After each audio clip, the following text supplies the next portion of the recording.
So everybody, welcome to the Sunday call. I am Cayce Kolodney. I am Kelly's son. Many of you know me if you've taken any of our classes. I teach a lot of the classes with my mom and the angel Raphael. I have been listening to Raphael's wisdom and been having personal private sessions with my mom since I was in preschool. And so over the years, I've embodied a lot of wisdom. I'm a life coach. I'm an extreme performance coach. I do all kinds of qigong, and I help teach a lot of the classes and facilitate them. And so right now, my mom is currently healing from hitting her head. And channeling is a little bit too much for her today. Screens and lights are a little bit too much for her today. So I said, you know what? I'm going to come on and I'm going to do the Lightbody activation for Metatron, and we're going to have a great day and everybody's going to love it. So I hope you're excited. I know I'm excited. The agenda for today is I'm going to kind of go through and explain the building blocks of Metatron's cube and get into the practical aspects of that. And then finally, we're going to go in and we're going to do the light body activation because it is the equinox and there's more light right now on the planet where you are, depending on which hemisphere you're in, than there usually ever is. So we shall get started. So let's all take a deep breath together and ground in.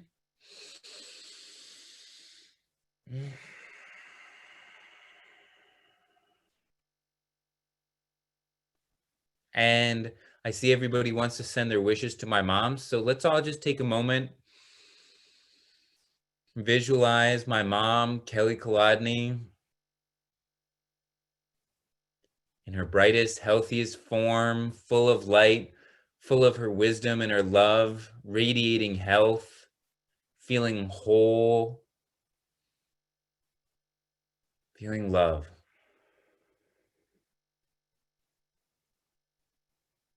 Sending all of that healing energy. And so it is. All right. So today we're going to talk about a lot of interesting things in terms of the context of Metatron's cube. We're going to talk about contracts. We're going to talk about boundaries. We're going to talk about time management. We're going to talk about love, money, and we're going to talk about expression, right? And manifestation.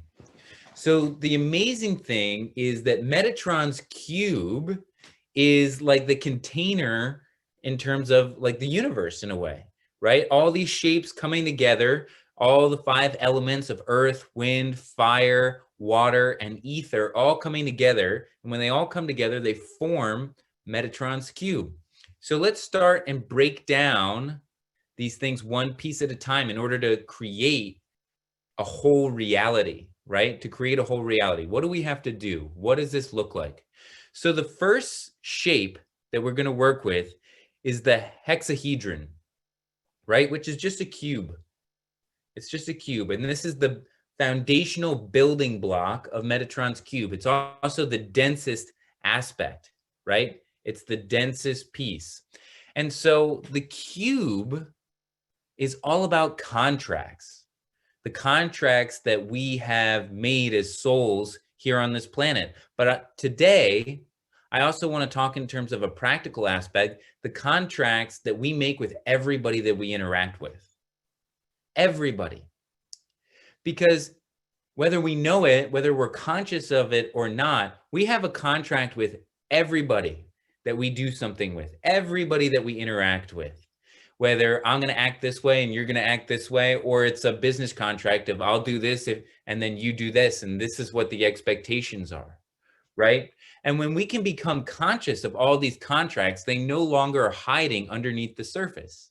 And when we have clear contracts with individuals, it allows for all the emotional charges and ties to be dissipated because the contract then holds those charges for us, right? Because it's right there, it's in the terms. And so if we want to do something beyond that contract, we do it out of the goodness of our heart, out of an expression of love. But there is no need to feel guilty to do something beyond the contract in which you have signed up for with that person. But if there are covert contracts, things can be really confusing. And that's what we operate in a lot of the ways. We operate in these contracts where things are not clear. People are not stating their expectations. Needs are not being met. And this cycles into large amounts of drama, right?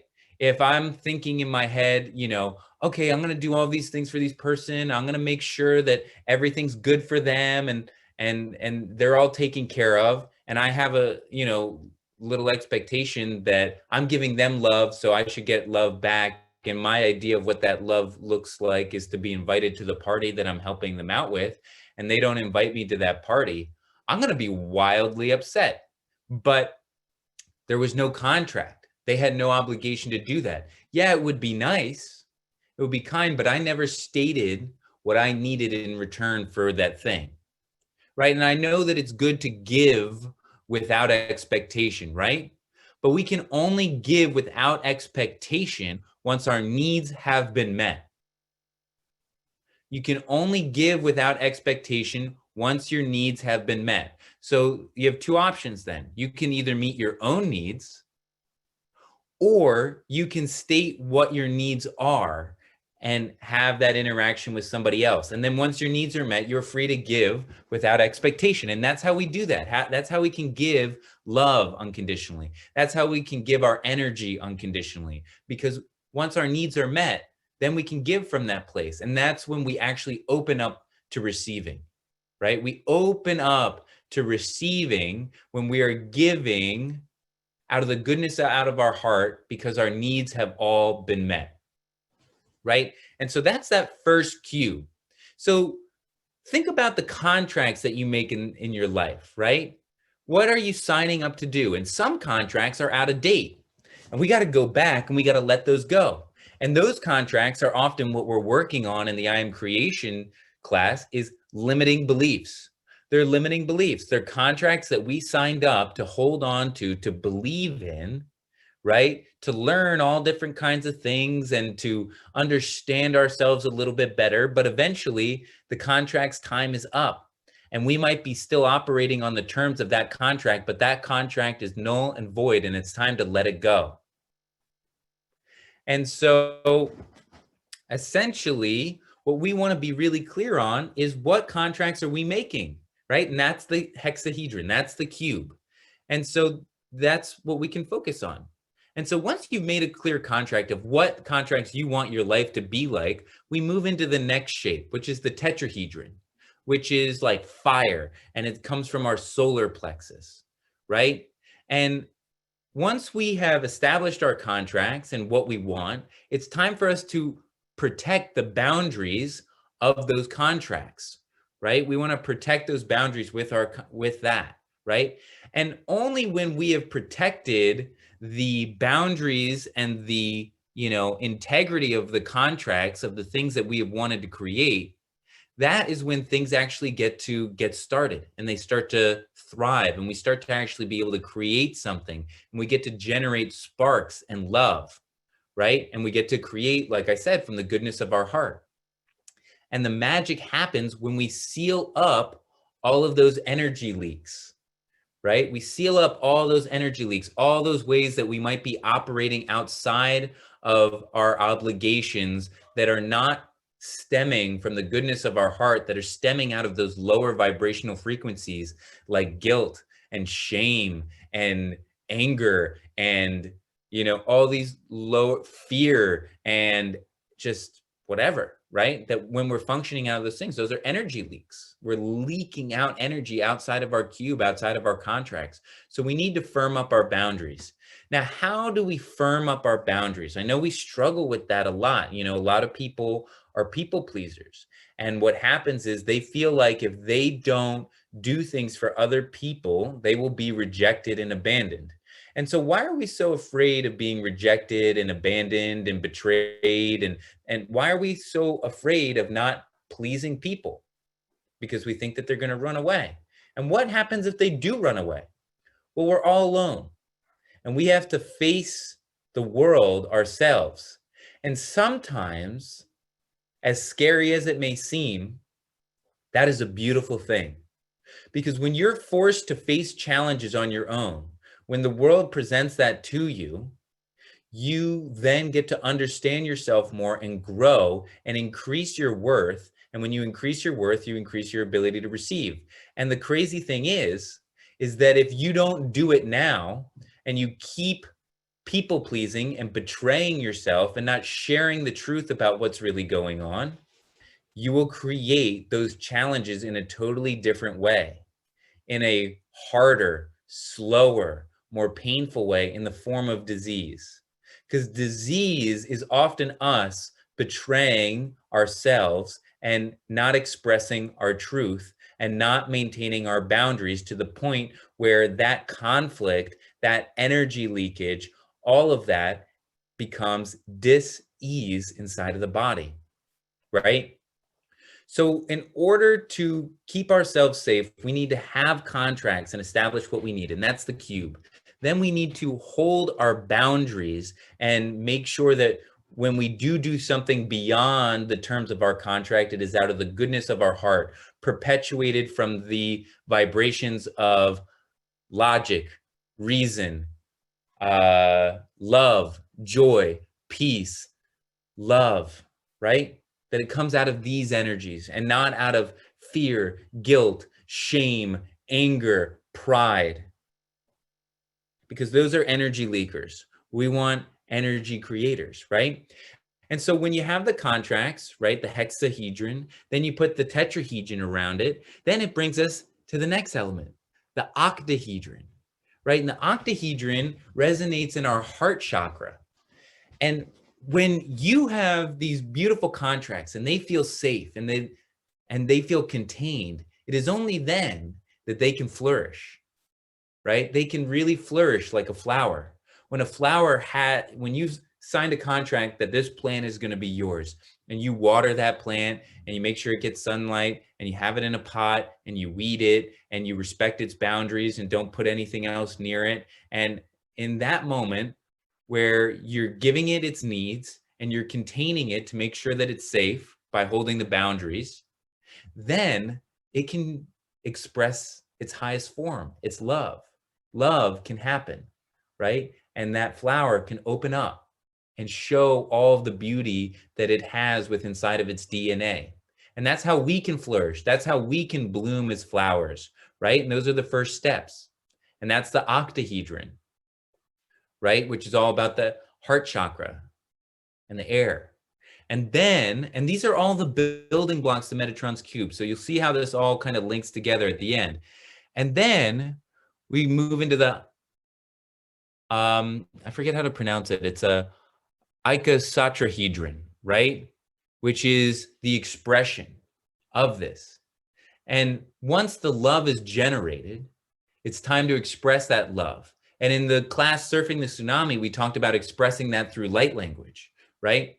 But it can be expressed any way. It's the authentic truth that is generated from love. And the truth that is generated from love is a bigger truth than truths generated from fear, right? Truths generated from love are bigger truths than truths generated by fear, you know? Because they're all encompassing. Love encompasses everything, right? And so the greatest truth can be found in love. And so when you create love, you activate your ability to express and find the truth in things. And when you express all of that, then we get down to the next shape, which is the dodecahedron, right? And the dodecahedron is what then manifests that expression into something new, right? Into more creation. And when you layer all of those things on top of each other, right? The hexahedron, the tetrahedron, the octahedron, the the other one, the water one, and the dodecahedron, and you put them all together, what you get is Metatron's cube, which is the container of the universe, right? It's a container around our energetic field, just like how the Milky Way is like Metatron's cube, and probably the universe is in the shape of Metatron's cube, right? And so these are the building blocks of the universe. These are the building blocks of creation. And this is what we're here to do. We're here to make contracts so that we get what we need to fulfill those contracts. And sometimes we have old contracts, and then sometimes we have contracts that we haven't kept our piece of the bargain on, right? That we haven't fulfilled. And we ask ourselves, what's stopping that? And it's an old contract that's null and void. And so that contract, we throw it out and we go and pursue the new contract that we've made. Then we have to protect that with our boundaries, with respecting and honoring the contracts, with finding places that are energy leaks, by rewriting contracts that don't work for us anymore, that aren't, for the highest good. And then we love it because we have created contracts and protected something that is in alignment with the glorification of all life and creation. And when we have that kind of love can't be contained and desires to express itself. And as it is expressed, that expression is then put into manifestation and amplifies the expression of that love even further. And that's what we all want to be doing, right? And that is how we use the building blocks of the universe to create more things. So I want to, I think a really great topic to talk about before we get into time management is safety, right? In terms of our ability to create. And we talked a little bit about this for those of you who are in the I Am Creation call. I mentioned a little bit about safety, and I just want to mention this for anybody who isn't on there because I think it's really great. So safety, right? Oftentimes we don't feel safe. And it's a big problem because if you don't feel safe, you can't do a lot of things. Even if you have a contract that you want to fulfill, if you don't feel safe enough to fulfill it, it's forever going to be there and you're not going to be putting in your terms of the contract. So what is safety? How can we feel more safe?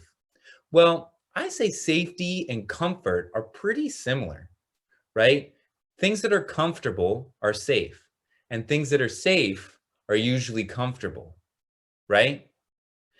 But when we're comfortable, we're not growing, we're not expanding. And oftentimes, when we're 100% safe, we're not growing or expanding either. And so how do we expand our safety zone is similar to how we expand our comfort zone. So how do you expand your comfort zone? You kiss the edge of uncomfort. You kiss your edge of uncomfort. So you have to identify what is your edge, right? What is your edge of safety? What is your edge of comfort?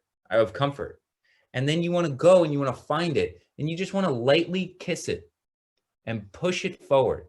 Because if you're not actively pushing your comfort zone outwards, it's probably going to start coming in because you're just going to do the things that are super comfortable and more things are going to become uncomfortable until everything is uncomfortable. And it's the same thing with safety. If you don't push your safety zone, it's going to retract into you because you're only going to do the things that you feel safe. And that scale is going to get smaller and smaller and smaller until your world gets so small that you can't do anything without feeling in mortal danger. Because safety is a belief that we hold, that we create, that we manufacture, that we find evidence to support, right? And when we believe that we are safe, we can create safety. If we believe that we're in danger, we can create danger, right? And if we believe that we're always safe, we most likely won't choose situations that will cause us to be in danger, right? Because we trust in our own safety. We need to make friends and trust in our own safety. So what I'm telling you is to not go all the way to the other end and make yourself so incredibly uncomfortable and so incredibly unsafe. That's dangerous. But to kiss the edge of your fear, to go to right where it just, it's just like, that's uncomfortable, right? Just like, it's like that feeling. It's not like, oh my God, it's like, it's just a little uncomfortable. It feels a little unsafe. And you're just gonna kiss it. So say it's like, the cold makes you really uncomfortable. You got to go out and face that, right? Because if you keep making yourself warmer and warmer and warmer and putting more and more layers, eventually, if you're heating yourself up to like 80 degrees all the time, even 70 degrees is going to feel cold to you, right? But if you go and expand and, 70 degrees feels a little, feels good, but 68 feels a little chilly. Eventually, you're going to adapt and get used to 68. Now, 68 is not cold. Now, you don't get cold as easily. And then you might decide to hop in a cold shower for a couple seconds, right? And that's not too bad. And then you expand it more and more to a couple minutes. And then you get into an ice bath that's 27 degrees. And now you never get cold because you have mastered cold. You understand cold. You respect cold, right? And now it feels safe. Now it feels comfortable because you're familiar with it and you understand it. Because the reason that we're afraid all the time is because we don't know. Fear, false evidence appearing real. We just don't know what it is. We don't understand it. And so we don't even want to try it, because why risk something that we don't know what's going to happen? Because that's the only way you can expand.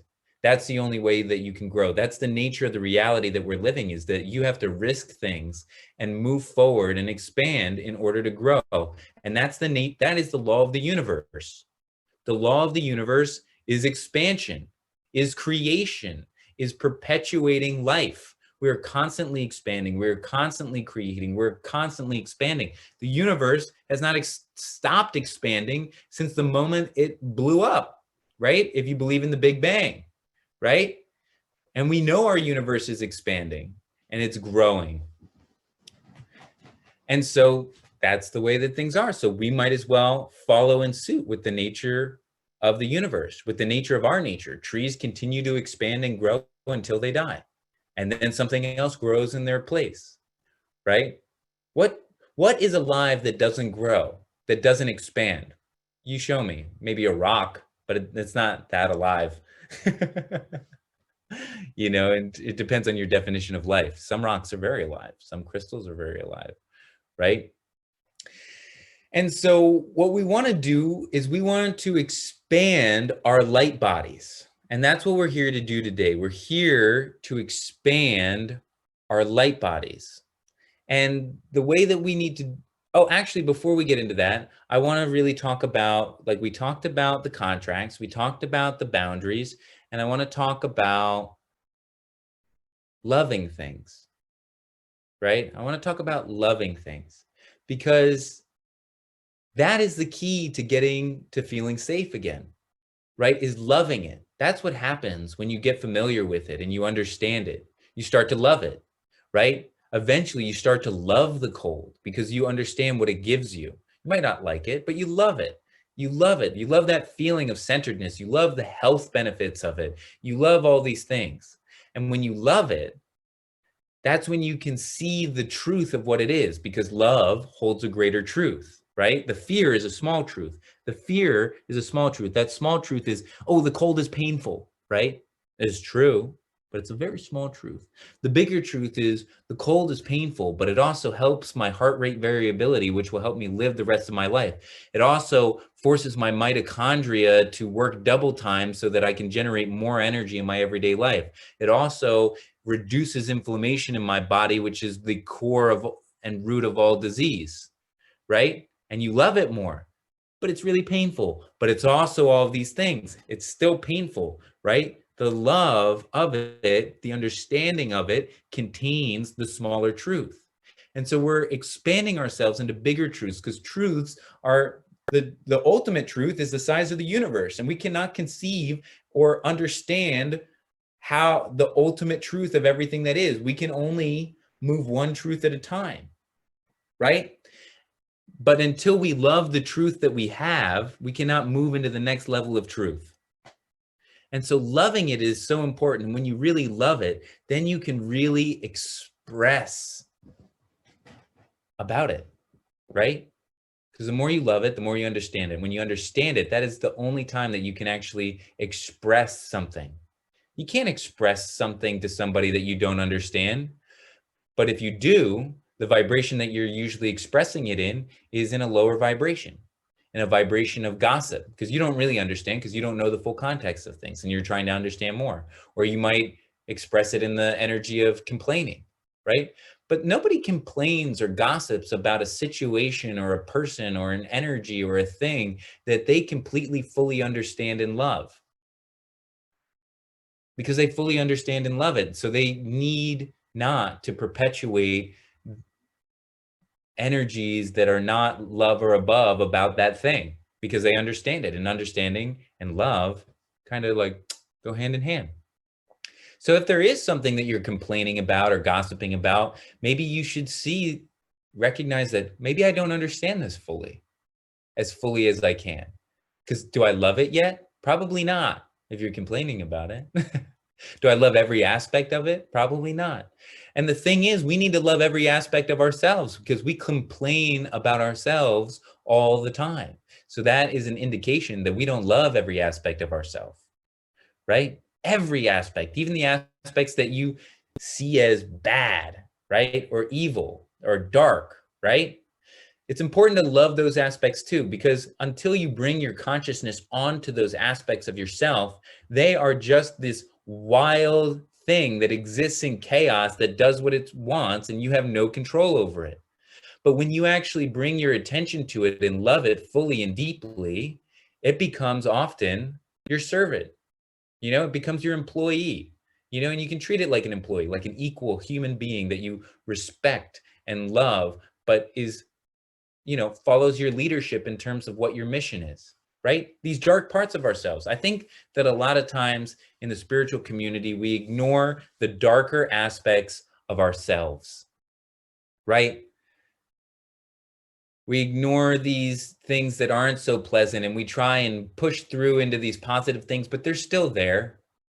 They're not going anywhere because they're part of reality. And when you fight reality, you always lose. Right? You always lose. So stop fighting reality and love every aspect of who you are right now in this moment, exactly the way that you are without any change. Right? Think about all the things, all the silly things that you do, or when you forget things, or you don't remember to do this, and you procrastinate, and you don't always stick to your diet, and your kids are mad at you because you're in their business, and blah, blah, blah, blah, blah, blah, blah. Love it. It's okay. Right now, love it and see how perfect it is. And until you give it its love, it's not going to go away. Until you love it, it won't go away. It will follow you around until you give it what it needs. And what it needs is your love. That aspect of you that continuously procrastinates, it's going to follow you around until you give it what it needs. What does it need? It needs you to love it. It needs you to pay attention to it and to see it, right? Or else it'll follow you around into eternity. That part of you that needs approval from others, right? That needs to be validated. Well, you know how you get that to go away? You validate it and you love it and you see it and you give it what it needs yourself. And so how do we do this? Well, we have to see ourselves as something great, something that has the ability to give love. We need to see ourselves as the infinite beings of love that we are, because we are infinite beings of love. And it's just in all these beliefs about ourselves and these bodies and our thoughts and all this stuff. It's just an illusion. It's just it's just a game that we're playing. We're just playing this game to see how much stuff can I put on top of this aspect of me and still see if that aspect of me remembers that it's me. And when I say me, I'm talking about all that is, right? It's God, the universe, putting all kinds of stuff on a piece of itself and seeing how long that piece of self takes to remember that it's part of the greater whole, that it is everything, that it is creation, that it is love. And when you remember that you are that, then the game becomes fun. Every aspect of the game becomes fun because you remember you are love and that you are participating in this creation and that everything that happens to you is you, and everybody that is there is you, right? Because we're all one. We're all love. And then when we realize that and we express that, we help the other aspects of ourselves remember that we are all love. What else is there to remember? And then once we all remember that, then we can really have fun and enjoy these bodies with all these senses as we are experiencing ourselves, because we are the universe experiencing itself through our unique vessel. So then once we realize that, we can really enjoy the ride, and it can really become fun, and it can really become an excellent game. And then once we've expressed that love, we can start to not just have the game happen to us, but actively participate in co-creating the game together, which is the dodecahedron. And then we're in this container, right? This container of creation. And so that's the way it is. So time, right? Let's talk about time, because Metatron is about time, helping you manage your time in an efficient way, helping you with math, helping you remember where things are. You know, Metatron's a very masculine energy. So maybe today we're going to be activating the divine masculine essence of who you are, right? Because we all have masculine and feminine within inside of us. I have a feminine side. I have a feminine energy. I have a masculine energy. And, you know, I know them well both. I know them both well, right? I know them both well. They're good friends of mine, these two. And so we want to make sure that we're good friends with ours as well. Both of them, our masculine and our feminine, that we're not afraid of either aspect of those things. And both our masculine and feminine have light and dark aspects of themselves. And to be sure that we're good friends with the dark aspect of our feminine and the light aspect of our feminine, the dark aspect of our masculine and the light aspect of our masculine, right? And so maybe we'll be doing that a little later. We'll see how it all flows, because it's just flowing, you know, but we're definitely going to be connecting with our I am presence and lighting up all of our cells at the end. So stick around for that, because that's 100% guaranteed. And yeah, and so time management, right? First things first is that, what are you spending your time doing? We want to be conscious of what we're spending our time doing. And often what we spend our time doing is what we think about.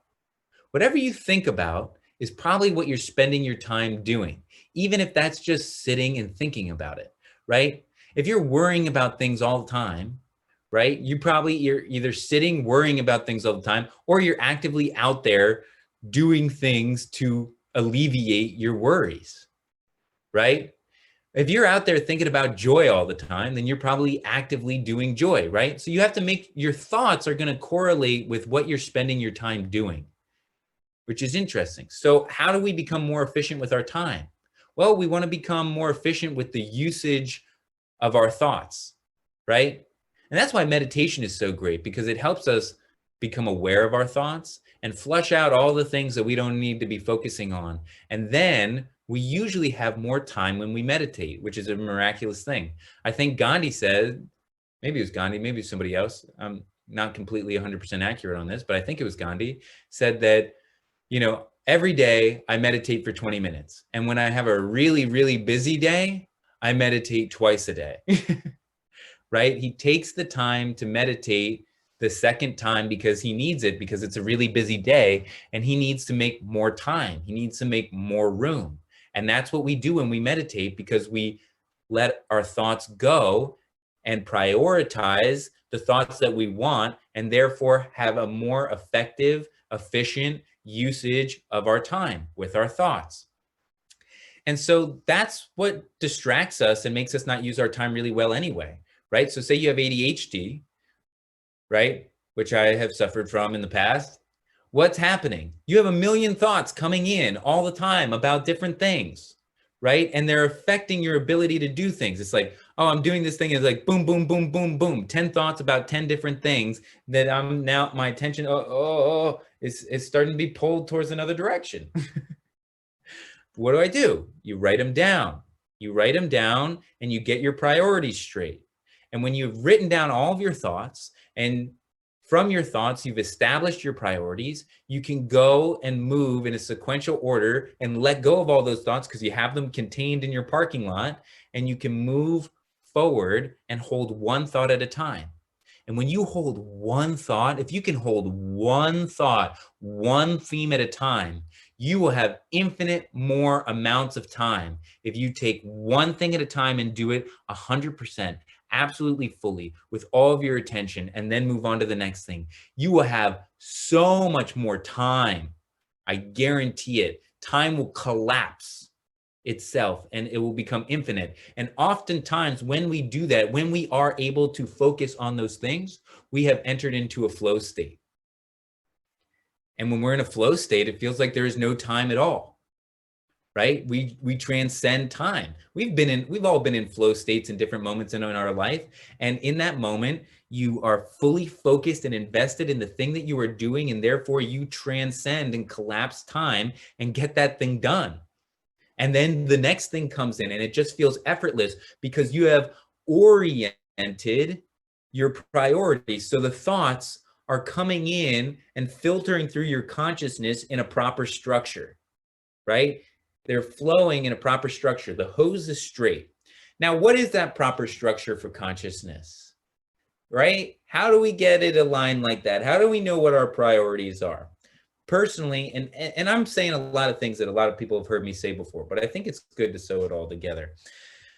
The way that your consciousness, because let me tell you guys something. Raphael says the same thing pretty much every time, just in a different way. You know, I just use the same things and say the same thing every time, but Raphael says the same thing every time, if you listen real closely. So I don't actually feel so bad about saying the same things. So back to what I was saying. How do you orient your priorities? How do you make sure how do you create flow? How do you create flow? Yeah, that's what we're doing. We want the energy to flow through. We don't want it to be scattered and unoriented and spurting all over the place like a sprinkler. We want it to flow through the hose, straight through us and out into the world as efficient and as effectively as possible. So the order of your priorities, or at least mine are the glorification of all life and creation, which is my mission, right? My mission of what I'm here to do, my purpose in any way that I can serve the glorification of all life and creation is my number one priority. My number two priority is me. Making sure my needs are met so that I can serve that purpose in the highest possibility that I can. And then after that, it's probably my family. And then after that, it's my friends. And then after that, it's institutions. And then after that, it's whatever, right? Everything else. And then I don't really care beyond that. I could, I just don't care, beyond a certain point in my priorities. But let me tell you how this, kind of can get twisted sideways. So say, here's an example. This is what happened. I had this, tax bill, covered it. It's all done. Taxes are all paid. Everything's covered. I'm doing really well. Everything's phenomenal. But I had this thing, and that fear was my main focus, right? And so everything that I was doing was trying to alleviate that fear. I wasn't focusing on my mission. I was compromising my mission. I was compromising myself. I was compromising my family. And everything that I was doing, my energy was focused on solving this issue as my number one priority. And so everything in my life could only vibrate at the frequency of that problem. So guess what? I wasn't creating the money that I needed. My relationships were deteriorating. My health was deteriorating. Nothing was going well. And I was starting to vibrate at the frequency of my problem because I had put it above all things and put all my energy on it until I had become it, right? Because whatever you put your energy on, you essentially will become. Whatever your number one priority is, you will become. So a lot of times we become our spouse because our spouse becomes our number one priority. You see people, they start to look like their spouse. It's weird. Like their whole face changes, But when I then took this, the problem wasn't solved. I took this and I put it underneath my mission, underneath myself, underneath my family. Then guess what? I was focusing on the glorification of all life and creation, which is a super high vibration. It's a vibration of like divinity in a lot of ways. And then everything started to flow and the problem took care of itself on its own because I trusted and had faith that if I take care of my mission and I take care of myself and I take care of my family, that everything else will work out. And it does, if you have faith. But oftentimes we don't have faith and we stuff the other thing up. We stuff all these problems on top of us and weigh ourselves down and lower our vibration. But we need to focus on our mission and our purpose and our needs to fulfill that mission. And then our family and our lovers and our children and then everything else. Right? Because you say, oh, well, shouldn't you prioritize your family and your children and everything above everything else? When it's absolutely necessary, you do, and it's an emergency. But in general, the more selfless thing to do is to take care of your needs first so that you can give to them from the goodness of your heart, right? Without any covert contracts. Because if you need something in your interaction with them, then, now you just opened a contract with them. Now you're actually pulling from them because your needs aren't being met and you're giving.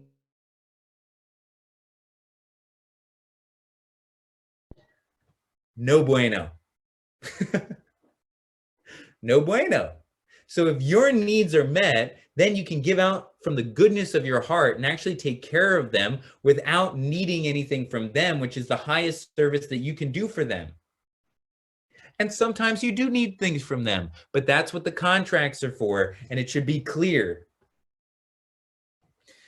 Crystal clear. And that's how we create, right? We want to have those priorities straight. That's how we create, with our priorities straight. And that's how we create time, right? That's how we create time, because when our priorities are straight, we have less thoughts, less worries, because we're focused on one thing. When we're focused on one thing, we enter a flow state. When we enter a flow state, we transcend time. So how do we know what our purpose is? How do we know what we should be doing? How do we know how we are supposed to be serving the glorification of all life and creation? Well, you want to be doing whatever feels like that, right? Whatever, and that oftentimes is something that feels like love, feels like joy, feels like peace, feels like serenity and bliss, right? So whatever feels like that, that's your mission. That's your purpose. It might not be exactly the thing that does that, but it's the essence of what you're doing when you do that, right? So say you went and you volunteered and you taught acting at the Boys and Girls Club and you felt so much joy, so much love, so much service, so much reverence, so much peace. Maybe it's not the teaching acting at the Boys and Girls Club, but it is helping people express themselves more fully in an act of service, in an act of from the goodness of your heart. That's your purpose then, right? It's not necessarily the exact three-dimensional action. It's the essence of what that three-dimensional action provokes in you. And then that is your purpose. And then you can do that in a million ways. You can do that sweeping floors. You can be a janitor sweeping floors and help people express themselves by showing how free you are and doing funny voices with them. And that's serving your purpose because it brings you joy and it perpetuates joy within them and perpetuates them to have the freedom to express themselves in an authentic way. It doesn't matter what you're doing, as long as you do it with the essence that brings you that vibration. And we limit ourselves by saying only this thing brings me this essence of vibration. But it could be whatever you're doing already right now. And if you can do it in whatever you are already doing right now, then the thing that is more in alignment with that can amplify that even more will come your way. It'll come your way. And then you'll find it and you'll surrender to it and you'll do it. And it'll be in alignment, it'll be in flow, and you'll have more time. Because the people that have the least amount of time are the people who are prioritizing everybody else beyond their mission and themselves. Period. They have the least amount of time. You look at someone who's always busy, what are they doing? They are prioritizing everybody else's needs, everybody else's wants and desires, everybody else above themselves. And they have no time because they're trying to focus on all these other people's needs. So they can't get into flow. And they're not taking care of themselves. They have no time at all. And a life can just whiz by when you're in that state. And then you're like, what happened? What was I doing? Reorient your priorities with your clear contracts. Hold your boundaries. Love what you have created and express that out and create more of it. That is the law of the universe. and then you can play the game, and then the game's more fun. All right, so what we're going to do is we are going to embody light today in these last 15 minutes that we have.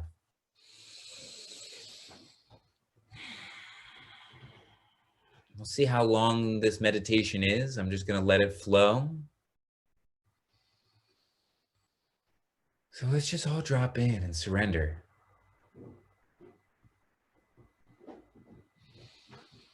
Surrender your shoulders. That's what I just did.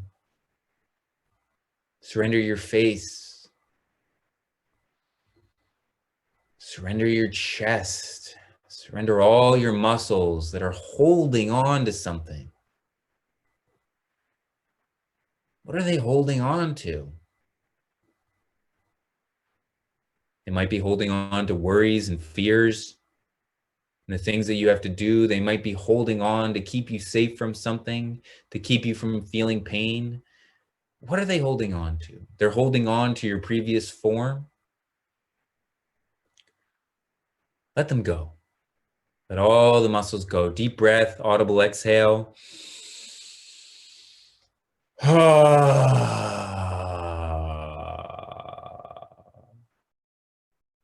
Let them go.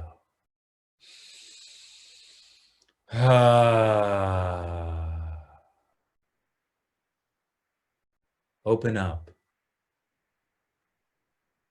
Take a deep breath. Open up your chest so that the breath can sink all the way down into your belly, filling your form.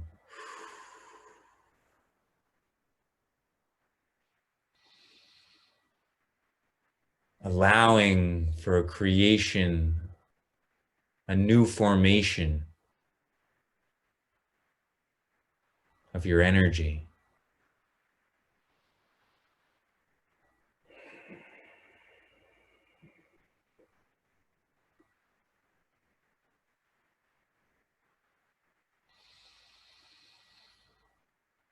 And I want you to say to the universe, God, source, all that is, I am giving back to you all the responsibilities that I have taken on that are not in alignment with my purpose, my mission, and my flow. And I will take them on once I have met my needs fully and am in the flow, send them back my way, and I'll be happy to take care of them. Communicate that to your subconscious and to the divine.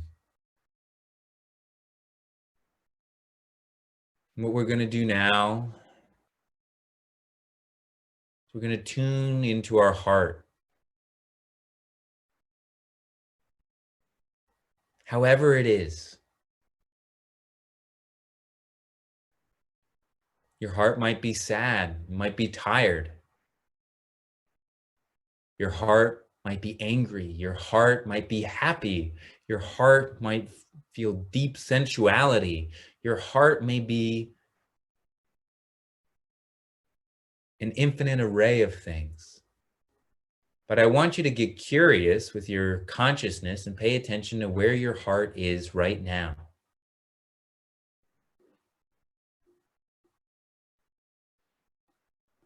Without judgment, without a desire for it to be anything other than what it is.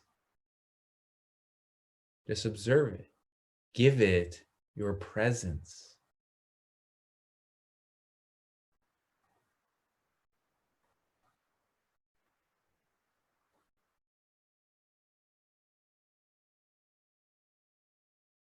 And that presence that you're giving your heart, let that presence be love. Let your presence love your heart exactly the way it is. Not loving it so that maybe it won't feel so sad, just loving it for the sadness that it is, loving it for the anger that it is, loving it for the happy that it is, loving it for the sensual being that it is, loving it for the desires that it has, just the way it is.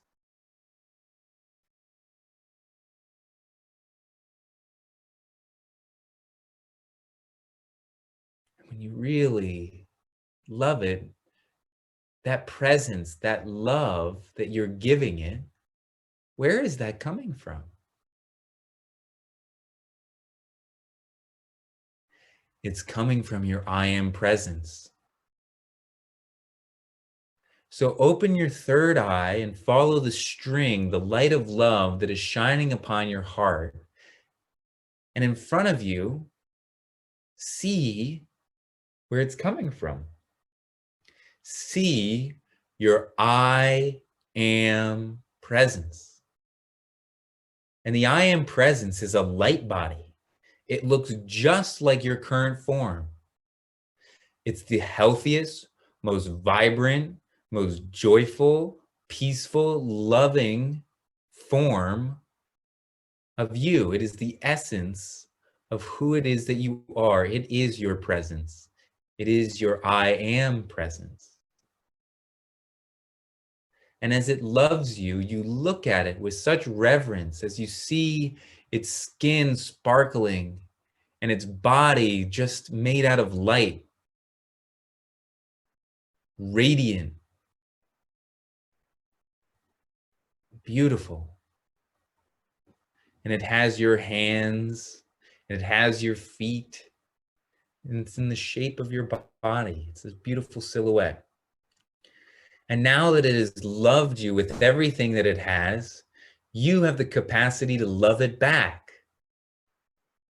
And so you love it back and you send your love to it and it receives it so beautifully. And you see how easy it can be to receive love. And as it takes your love, after it's fully received it and taken the nutrients to fill itself up to make it even more vibrant than it already is, it sends back more love to you.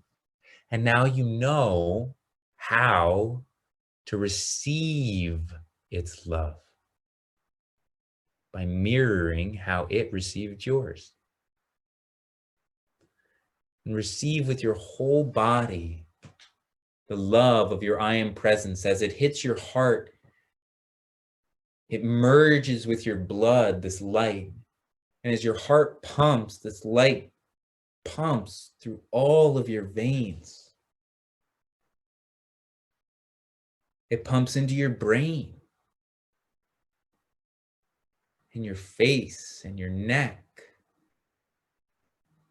It pumps into your lungs, in your arms and your fingers. It pumps into your guts and your liver and all of your organs and your muscles. It pumps into your legs and your feet. And you feel so vibrant and alive, and you just look at it and you feel so grateful that love just bursts out of you back to it, and it bursts it back to you. And now the speed of the love being exchanged back and forth is picking up and picking up and picking up. And as you continue to exchange love, this light fills all of your blood and you're starting to radiate light. You're starting to shimmer just like your I am presence. And it's almost like you are exactly looking, you are the exact mirror reflection of your I am presence. And your love is growing so great and so large that you are basically fully merging with your I am presence. You can't even see it anymore as you feel its light just penetrate into your body as it fully merges with you. And you feel the energy and the vibration and the feeling of your I am presence radiating from your toes, up your legs and your hips and your abdomen and your shoulder and your arms and your hands. And with your eyes closed, you look at your hands and you see them filled with light. And with your eyes closed, you look at your belly and you see it filled with light. And you feel the power of the infinite potential of creation in which you are. The infinite amount of love in which you can radiate. And you say to your I am presence, I surrender to you. Show me how to honor and glorify all of life and creation. Show me how this form is here to serve the greater whole of us.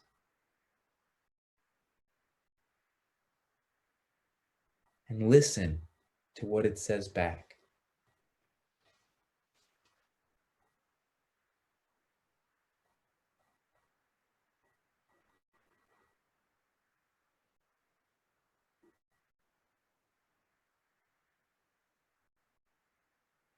You may hear nothing. You may just feel a feeling.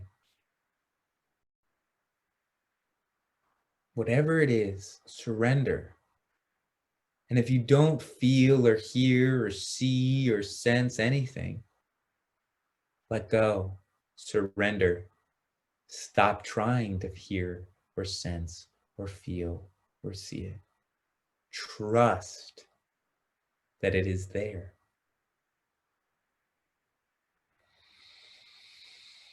You are that. You are. So say, I am that. I am. And so it is.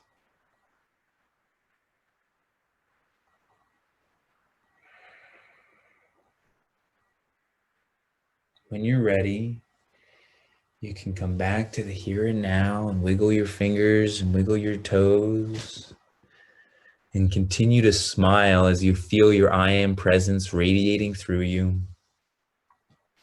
And go and move through the day from this space and see what happens. So that's our Sunday call today, everybody. Hope you enjoyed it. And hopefully next Sunday, my mom will be on. And if not, I will be on. And, you know, we'll have another great one. So I love you guys all so much. Thank you so much for coming on. And keep it rocking.